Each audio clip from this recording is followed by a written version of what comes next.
At 1,465 meters, where ancient pilgrims climbed to meet the gods, the Temple of Mercury still guards its secrets, a fusion of Roman power and Celtic spirit etched into Puy de Dôme's volcanic slopes. Join me today as we explore the history, mystery, and legacy of the Temple of Mercury on Puy de Dôme.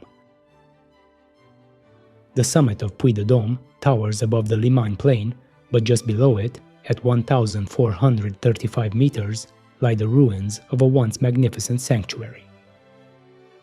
Around 50 CE, the Arverni, a powerful Gallic tribe, constructed a modest temple dedicated to Mercury Dumiatis. As pilgrimage intensified, a much larger sanctuary was built in the 2nd century CE.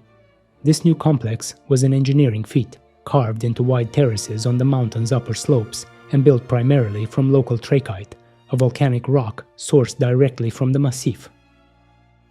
Marble from the Mediterranean and arkose from the Massif Central were reserved for decorative features such as pavements and column capitals. Transporting construction materials to this altitude was a monumental task.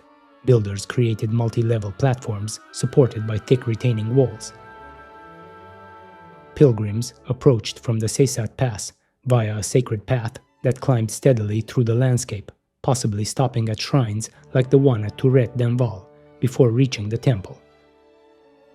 A monumental stairway led to the sanctuary, which featured a temple structure with a cella and pronaios, annex buildings, and panoramic views over Roman Gaul.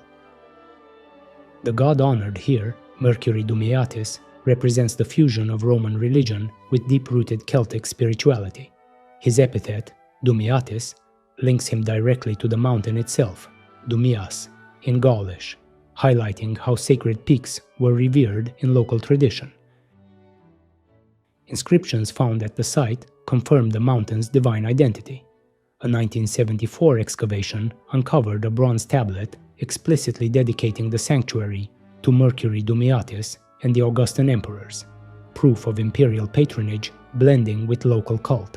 Another bronze plaque reads, "In the name of Augustus and the god Mercury of the Dome."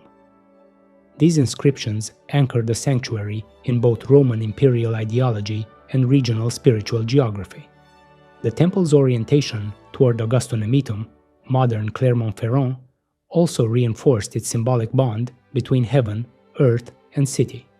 Pliny the Elder records a marvel now lost to time, a colossal bronze statue of Mercury, costing 40 million sesterces, created by the sculptor Zenodorus for the Arverni. Though Pliny does not specify its location, some scholars have imagined it once stood atop Puy de Dôme. No trace remains today, likely destroyed during the construction of the television transmission tower and meteorological station in 1956. The temple thrived for centuries, but by the 3rd century it began to decline along with Augustan Emitum. Coins suggest some ritual activity may have lingered into the 5th century, but the sanctuary was largely in ruins by then. Some historians once believed this might be the Vaso-Galate temple mentioned by Gregory of Tours. However, the true Vaso-Galate was likely Clermont's Mur des Saracens, where inscriptions match Gregory's description more closely. The site remained hidden for over a millennium until 1872, when workers building a meteorological observatory unearthed ancient remains. Between 1873 and 1878, extensive excavations revealed the temple's layout and numerous artifacts. The French state declared the site a protected monument in 1889.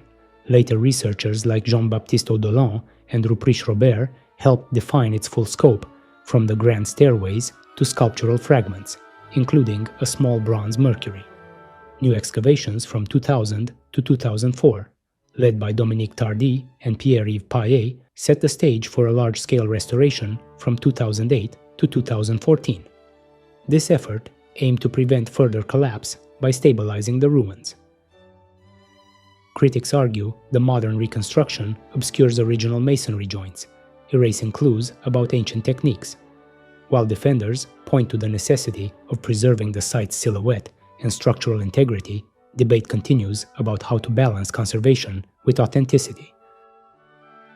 As wind sweeps the summit today, the stones whisper of pilgrims long gone, their footsteps, offerings, and prayers absorbed into the mountain.